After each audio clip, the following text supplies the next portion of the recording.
I mean, we very much hoped it would come in the autumn. It's been rushed upon us. I hummed and hard as to what to do. In the terms of the number of MPs you might win? No, you're right. I mean, we have a completely outdated electoral system. It's not fit for purpose, but it is what it is. I mean, never before had anybody got so many votes for so little reward. But we're looking this time at many, many more votes than 4 million. A migrant a minute enters the UK.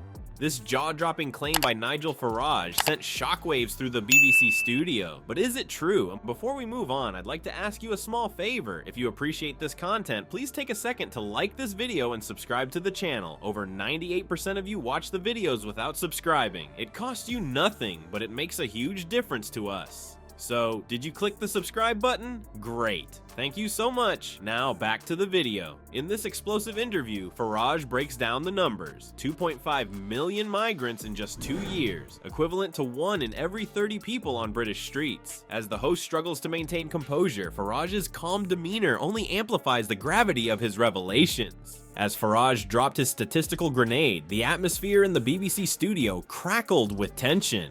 2.5 million migrants in just 2 years, he stated, his voice steady and unwavering. Naga Munchetti, the BBC host, visibly bristled at the claim. Her skepticism was palpable as she challenged Farage's figures, her tone laced with disbelief. But Farage wasn't about to back down. With the calm confidence of a man armed with facts, he began to unpack the data. The Brexit Party I founded in 2019.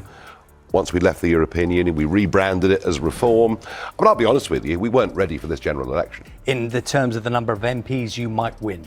No, you're right. I mean, we have a completely outdated electoral system. It's not fit for purpose, but it is what it is.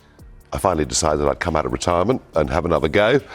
So it's remarkable, albeit with Labour at the moment some way ahead. So we've had a phenomenal start. 1 in every 30 people you see on British streets today has arrived in the last 2 years, he explained, painting a vivid picture of the scale of recent migration. The statistic hung in the air, its implications sinking in.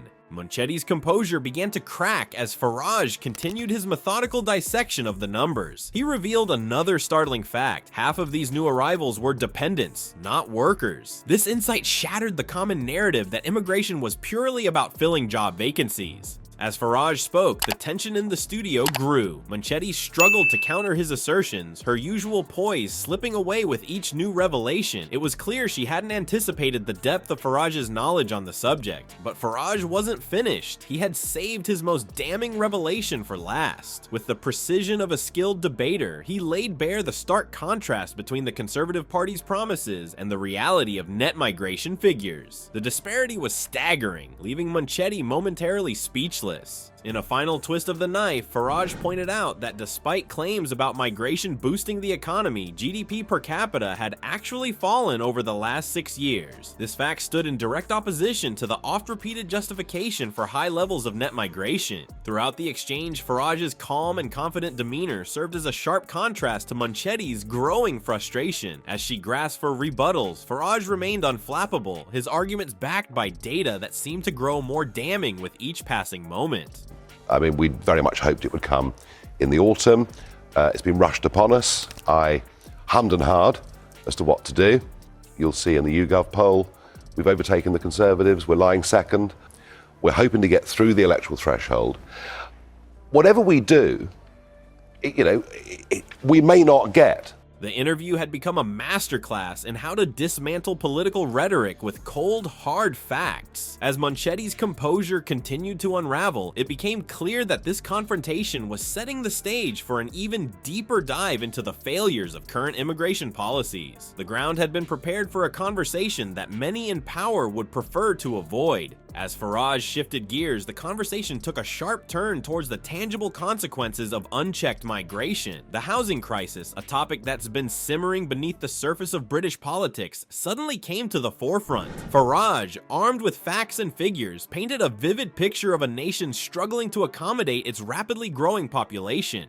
Rents have increased over 20% in recent years, Farage stated, his tone matter-of-fact but carrying an undercurrent of concern. This startling statistic hung in the air, a stark reminder of the everyday struggles faced by British citizens. Munchetti, visibly uncomfortable with the direction of the conversation, attempted to steer it away from such sensitive topics. But Farage, undeterred, pressed on. He began to connect the dots between rising rents, strained public services, and the influx of migrants. Each example he presented seemed to build upon the last, creating a narrative of a system buckling under its own weight, schools struggling to accommodate new students, hospitals with longer wait times, and communities feeling the pressure of rapid demographic changes. All of these issues, Farage argued, could be traced back to the government's immigration policies. But it wasn't just about housing and public services. Farage had another ace up his sleeve, one that challenged the very foundations of the pro-immigration economic argument.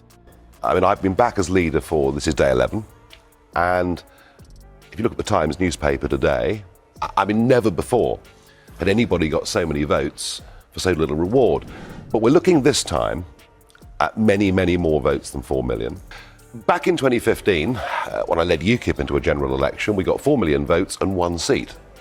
GDP per capita has fallen over the last 6 years, he revealed, his words cutting through the usual rhetoric about migration boosting the economy. This revelation seemed to catch Munchetti off guard, her usual composure slipping as she struggled to reconcile this fact with the narrative she was accustomed to hearing. As the tension in the studio built, Farage hinted at an even larger systemic failure lurking beneath the surface. The anticipation was palpable as he prepared to deliver his final blow, and when it came, it was devastating in its simplicity. If you're on benefits and you go back to work, you work more than 16 hours a week, the tax kicks in, you might as well stay on benefits, Farage explained, exposing what he saw as a fundamental flaw in the UK's welfare system. This trap, he argued, was discouraging work and perpetuating a cycle of dependency that was unsustainable in the face of continued high immigration.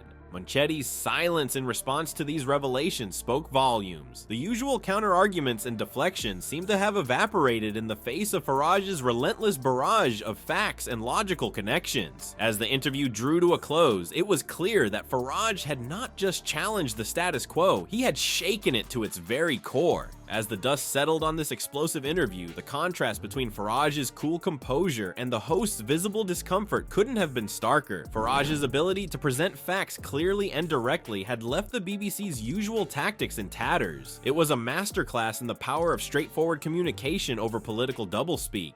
But beyond the immediate drama, this encounter laid bare a troubling reality. The yawning gap between political promises and on-the-ground realities was impossible to ignore. Farage had systematically dismantled the official narrative, exposing the hollow rhetoric surrounding UK immigration policies. Viewers were left grappling with an uncomfortable question. If these truths are so easily exposed, why aren't they being addressed? The silence from those in power spoke volumes. It's a stark reminder that in the world of politics, sometimes the most deafening sound is the absence of an answer.